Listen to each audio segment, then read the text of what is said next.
Hello Internet, my name is Andrew Eder and welcome to another episode of Film Editorials. You might remember that last week I was talking about Godzilla and the week before that I was talking about Star Wars. Well, I was thinking about both of those franchises and it occurred to me that there is a theme that connects them. That theme is unaddressed disasters that happen in movies.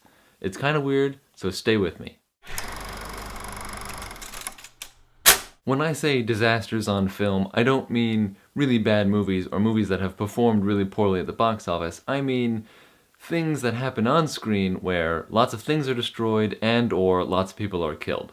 The unaddressed part is also very important. A lot of movies have really horrible things happen inside of them, but usually the characters notice or acknowledge or have to come to terms with these terrible things that happen. Recently though, I've been noticing that movies have horrible things in them, but then they kind of just shrug them off. A prime example of this, and the movie that actually got me started thinking along these lines, is Star Trek from 2009, the first one directed by J.J. Abrams. In the movie, Spock's home planet of Vulcan gets destroyed, and this is a big deal. But they also address it. Millions of people die, including Spock's mom, but Spock has to deal with that issue emotionally, and they spend a long time talking about how his home planet was destroyed and how he's emotionally distraught, and it's a big focal point of the story. Earlier in that movie, though, is an atrocity that no one ever talks about, and it's the destruction of pretty much the entire Federation Starfleet. When the people of Earth first hear the distress call from Vulcan, the entire, Federation graduating class gets in their spaceships and then flies off. The Enterprise has some difficulties, so it doesn't leave right away, and the rest of the fleet goes first. The next time you see the rest of the fleet, like when the Enterprise finally arrives over Vulcan, the entire fleet has been destroyed, it's just wreckage, and there are some bodies flying around. The most emotional reaction you get from that is kind of wide-eyed surprise and kind of an oh no moment, but no one is distraught by the fact that all of these people's friends and acquaintances and classmates are dead. No one ever addresses it. Why not?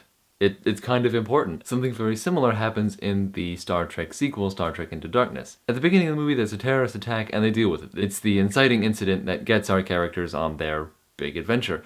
But then at the end of the movie, when the ship crashes into downtown San Francisco, knocking over entire skyscrapers, no one mentions that lots of people are dead.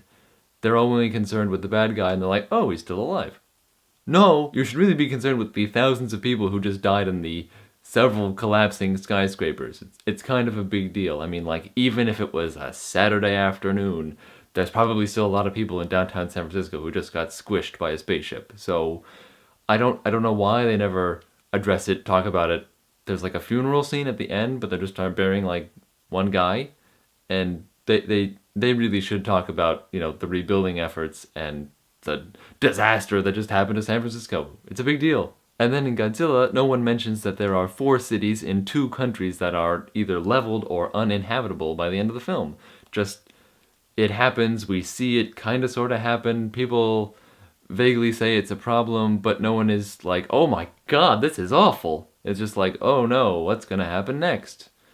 Why aren't people addressing these issues? Are the lives of the people who live off-screen so unimportant that they can be destroyed and discarded without us noticing or caring? Is life so cheap that the screenwriters just feel they can get rid of people who live off-screen? Or are we as a culture desensitized to mass acts of violence? I certainly hope it's not the last one, but it's something to think about next time you're watching a movie with lots of really cool action and lots of fun explosions. Just something to keep in the back of your mind, maybe? Because I don't have the answers. Kind of hope the trend changes. I don't remember seeing it before. Maybe I'm just sensitive to it now for some reason. Let me know what your thoughts are down below in the comments. I think that's it for today's video. Next week's video is probably going to be a review of X-Men Days of Future Past, which comes out this weekend, so make sure you subscribe to know when that comes out. Don't forget to follow me on Facebook and Twitter, and I will see you guys next time. Bye!